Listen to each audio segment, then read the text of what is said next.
हम लोग एक छोटा सा ई वे बिल का रिकैप बना रहे हैं। कई सारी छोटी छोटी बातें हैं, इसलिए हमें थोड़ा धीरे धीरे इसको बोलना चाहिए। ई वे बिल का प्रोविजन सेक्शन 68 में दिया हुआ है कि कोई भी गुड्स जब एक स्पेसिफाइड अमाउंट से ज़्यादा का रोड पे या वाटर रूट से या एयर रूट से या रेल रूट से मूव करेगा तो उसके साथ स्पेसिफाइड डॉक्यूमेंट का होना ज़रूरी है। वो स्पेसिफाइड डॉक्यूमेंट सेक्शन 68 में जो रेफरेंस दिया हुआ है वो रूल 138 में बोला हुआ है। उस स्पेसिफाइड डॉक्यूमेंट का नाम है ई वे बिल, और वो जो स्पेसिफाइड अमाउंट है उसका अमाउंट है 50,000। तो कंक्लूसिवली जब हम लोग रूल्स 138 और सेक्शन 68 को मिला के पढ़ते हैं तो कंक्लूजन ये आता है कि कोई भी goods in excess of rupees 50,000 यदि मूव कर रहा है because of any reason, it may be because of supply, it may be because of non supply, उसके साथ ई वे बिल का होना जरूरी है। सिर्फ ई वे बिल होने से काम नहीं चलेगा, ई वे बिल के साथ आपको कुछ और डॉक्यूमेंट्स लगाने पड़ेंगे, लाइक इनवॉइस या फिर बिल ऑफ सप्लाई या फिर डिलीवरी चालान। यदि इन डॉक्यूमेंट्स के बिना आपका सामान पकड़ा गया, बिकॉज सेक्शन 68 में यह भी बोला हुआ है कि जीएसटी ऑफिसर्स, प्रॉपर ऑफिसर्स बीच में कन्वेंस को इंटरसेप्ट करके डॉक्यूमेंट्स वेरीफाई करेंगे एंड गुड्स इंस्पेक्ट करेंगे। तो ड्यूरिंग दिस वेरिफिकेशन और during this inspections if there is any discrepancy found, then it is implied that the goods will be liable to seizure and confiscation. So this is very harsh and the history says इन्होंने इसे बहुत ही rigidly apply किया है। Anyhow, आगे बढ़े। 50,000 से कम का भी गुड्स हो तो आप वॉलंटरीली ई वे बिल लगा सकते हो। 50,000 से कम का भी गुड्स हो तो दो सिचुएशन में ई वे बिल लगाना पड़ता है, एक interstate supply of goods for job work और दूसरा interstate supply of handicraft goods. Goods चाहे रेल रूट से जाए या एयर रूट से जाए, वाटर रूट से जाए या अपना रोड रूट से जाए, सभी रूट पे ई वे बिल की रिक्वायरमेंट है। गुड्स चाहे ओन कन्वेंस में जाए या हायर्ड व्हीकल में जाए या पब्लिक ट्रांसपोर्ट में जाए, सभी केस में ई वे बिल की रिक्वायरमेंट है। सिर्फ एक जगह छूट है, यदि गुड्स नॉन मोटराइज व्हीकल में जाए, लाइक ठेला गाड़ी, बैल गाड़ी, घोड़ा गाड़ी, ऊंट गाड़ी, छाता मुटिया, इन सब में भले ही गुड्स की वैल्यू 50,000 से ज़्यादा हो जाए लेकिन ई वे बिल नहीं चाहिए। यदि गुड्स वेइंग के लिए जाए, वजन करवाने के लिए जाए और कोई 20 किलोमीटर दूर तक जा रहा है तो वहाँ पे ई वे बिल की रिक्वायरमेंट नहीं है। और गुड्स यदि फैक्ट्री से ट्रांसपोर्टर के यहाँ जा रहा है तो वहाँ पे भले ही 50 किलोमीटर तक गुड्स जा रहा है लेकिन वहाँ पे कंप्लीट ई वे बिल की रिक्वायरमेंट नहीं है। ई वे बिल का पार्ट ए भरने से ही काम हो जाता है। No, what is e way bill का part A and part B? E way bill का पार्ट ए में कंसाइनर या कंसाइनी जो कि रजिस्टर्ड पर्सन है वो इसको फिलअप कर देता है। उसमें वो कंसाइनर की डिटेल, कंसाइनी की डिटेल यानी सप्लायर एंड रेसिपिएंट की डिटेल्स, गुड्स की detail, value description and tax fill up कर देता है। पार्ट बी में ट्रांसपोर्ट की डिटेल रहती है कि व्हीकल नंबर क्या है, एसेट्रा एसेट्रा, रूट क्या है, ये सब पार्ट बी में रहता है। तो यदि गुड्स आप ट्रांसपोर्टर के यहाँ भेज रहे हो 50 किलोमीटर तक यदि आप गुड्स जा रहा है तो आप सिर्फ पार्ट ए फिल करके दे सकते हो। वैसे ही यदि गुड्स ट्रांसपोर्टर से कंसाइनी के यहाँ जा रहा है तो विथ सम अदर व्हीकल और विथ अदर ट्रांसपोर्टर, तब भी सिर्फ वो जो पहले का भरा हुआ उसी से काम हो जाएगा। फिर से पार्ट बी को अपडेट करने की दरकार नहीं है। If there is any change in transport यानी व्हीकल में कोई चेंज हो जाए, पहले गुड्स किसी व्हीकल ए से जा रहा था, बाद में आधे रास्ते के बाद व्हीकल बी से जा रहा है, या पहले गुड्स रेल से जा रहा था फिर व्हीकल से जा रहा है एंड सो ऑन, तो ऐसे में आपको अपने पार्ट बी को अपडेट करने की दरकार है। तो आपका ट्रांसपोर्टर पार्ट बी को अपडेट करेगा। अपडेट मतलब चेंज करेगा कि पहले रेल से जा रहा था व्हीकल से जा रहा है। वैसे यदि गुड्स में ट्रांसपोर्टर ही चेंज हो गया कि पहले मिस्टर ए ट्रांसपोर्टर लेते जा रहे थे, अब मिस्टर बी ट्रांसपोर्टर लेते जा रहे हैं, तो ये जो कंसाइनर या कंसाइनी जिसने पार्ट ए बनाया था उसकी रिस्पॉन्सिबिलिटी है कि वो नए ट्रांसपोर्टर को ई वे बिल असाइन करे और नए ट्रांसपोर्टर फिर उसमें अपनी सारी डिटेल्स अपडेट करे। यदि मल्टीपल गुड्स एक ही व्हीकल में जा रहा है, बहुत सारी सामान एक ही व्हीकल में जा रहा है, सबका अलग अलग ई वे बिल है, तो ट्रांसपोर्टर इन सारे ई वे बिल को कंपाइल करेगा और एक कंपाइल यानी कॉन्सोलिडेटेड ई वे बिल बनाएगा। उसका फॉर्म है EWB02।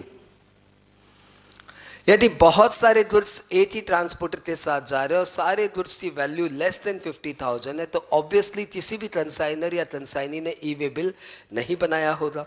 ऐसे में ट्रांसपोर्टर जो माल लेके जा रहा है, सिंस वो बहुत सारे गुड्स लेके जा रहा है तो उसकी वैल्यू 50,000 से ज़्यादा हो चुकी है, तो here it is the responsibility of the transporter to carry the goods with e way bill. Goods चाहे सप्लाइड ले जा रहा हो या किसी सर्विस रेंडरिंग ले जा रहा हो, दोनों ही केस में वैल्यू यदि 50,000 से ज़्यादा है तो ई वे बिल लगेगा। मैंने एक एग्जाम्पल दिया था कि एक सर्विस प्रोवाइडर, एक इवेंट मैनेजर बहुत सारे डेकोरेशन के सामान जिसकी वैल्यू कोई 7-8 लाख रुपए है अपने क्लाइंट के यहाँ लेके जा रहा है, तो वहाँ पे सिंस वो वहाँ पे उसको बेच नहीं रहा है, जस्ट डेकोरेशन पर्पज में यूज करेगा और हो सकता है उसकी value of supply of service less than 50,000 हो, लेकिन सिंस जो गुड्स जा रहा है वो 7-8 लाख रुपए का है, मोर देन 50,000 का है, तो इस सप्लायर ऑफ सर्विस को भी ई वे बिल जनरेट करना पड़ेगा।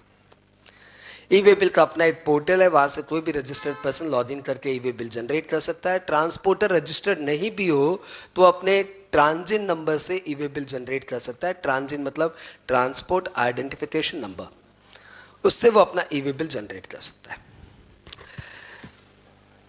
ई वे बिल को अमेंड नहीं किया जा सकता। आपने एक बार ई वे बिल भर दिया तो वो अमेंड नहीं होगा। यदि उसमें आपने कुछ गलत भर दिया है तो आप उसे कैंसिल कर सकते हो। ई वे बिल जनरेट करने के बाद यदि गुड्स रोड पे नहीं उतरा है तो 72 आवर्स के अंदर आप कभी भी उसको कैंसिल कर सकते हो, 3 दिन के अंदर।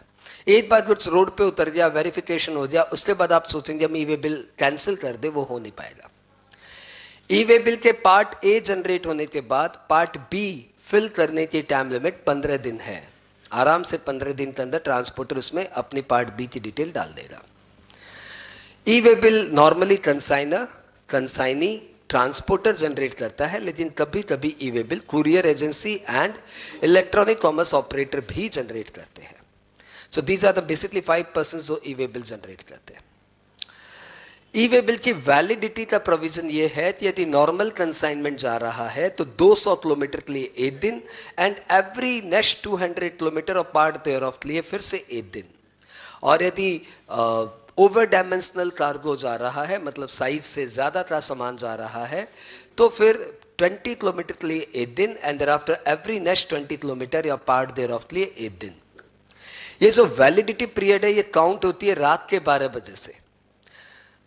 तो यदि आपका ई वे बिल जनरेट हुआ था दोपहर की 4 बजे या शाम की 4 बजे, तो उसकी टाइम लिमिट काउंट होगी 12 AM से। ठीक है, उसके बाद हमने किया कि कब कब ई वे बिल नहीं चाहिए। रूल 138(14) में इसके प्रोविजंस है कि इन सब केसेस में ई वे बिल नहीं चाहिए। तो उसमें हमने पढ़ा कि कुछ नोटिफाइड गुड्स है जिसके लिए ई वे बिल की रिक्वायरमेंट नहीं है। ये नोटिफाइड गुड्स है LPG cylinder, kerosene, jewellery, stone, pearls, corals, postal baggage, currency and used household items. Used household items, इन सब में ई वे बिल की रिक्वायरमेंट नहीं है।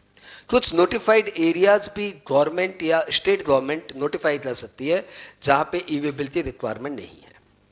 कुछ एग्जम्प्टेड गुड्स हो, एग्जम्प्टेड सप्लाई हो, तो उसमें ई वे बिल नहीं चाहिए। शेड्यूल 3 के जितने भी ट्रांजैक्शंस है जिसको हम लोग सप्लाई नहीं मानते, उसमें ई वे बिल की रिक्वायरमेंट नहीं है। कोई नेपाल या भूटान से कार्गो इन ट्रांजिट कार्गो जाता है तो उसमें ई वे बिल की रिक्वायरमेंट नहीं है। कस्टम डिपार्टमेंट के सुपरविजन में कस्टम पोर्ट से गुड्स इनलैंड पोर्ट या कंटेनर डिपो तक जाता है तो इसमें ई वे बिल की दरकार नहीं है। वैसे ही कस्टम सुपरविजन में यदि गुड्स एक कस्टम पोर्ट से दूसरे कस्टम पोर्ट पे जाता है तो उसमें भी ई वे बिल की रिक्वायरमेंट नहीं है। एम्प्टी कंटेनर्स वापस आ रहा है तो उसमें ई वे बिल की दरकार नहीं है। एम्प्टी सिलेंडर्स आ रहा है तो उसमें ई वे बिल की दरकार नहीं है। गवर्नमेंट के गुड्स, यदि rail, central government, state government या लोकल अथॉरिटी के गुड्स यदि रेल से जा रहे हैं तो उसमें भी ई वे बिल की दरकार नहीं है। डिफेंस के सामान कहीं से भी जा रहे हो, ई वे बिल की रिक्वायरमेंट नहीं है। और वेइंग के लिए सामान 50 किलोमीटर तक जा रहा है, नहीं 20 किलोमीटर तक जा रहा है तो उसमें ई वे बिल की रिक्वायरमेंट नहीं है। एग्जेम्प्टेड सप्लाई बोल चुका हूँ, आई होप सारा बोल दिया मैंने। तो these are the various places जहाँ पे 138.14 में जो स्पेसिफाइड है इसमें ई वे बिल की रिक्वायरमेंट नहीं है। यदि आप 2 टैक्स पीरियड से अपना GSTR 1 या GSTR 3 नहीं भर रहे हैं तो आपका ई वे बिल ब्लॉक हो जाएगा, आप ई वे बिल जनरेट ही नहीं कर पाओगे। यदि आपका रजिस्ट्रेशन सस्पेंडेड हो जाता है तो सस्पेंशन पीरियड के दौरान आप ई वे बिल जनरेट नहीं कर सकते for your outward supply. For your inward supply you can generate E way bill, ये इन दिनों में आया है तो this is vital for you.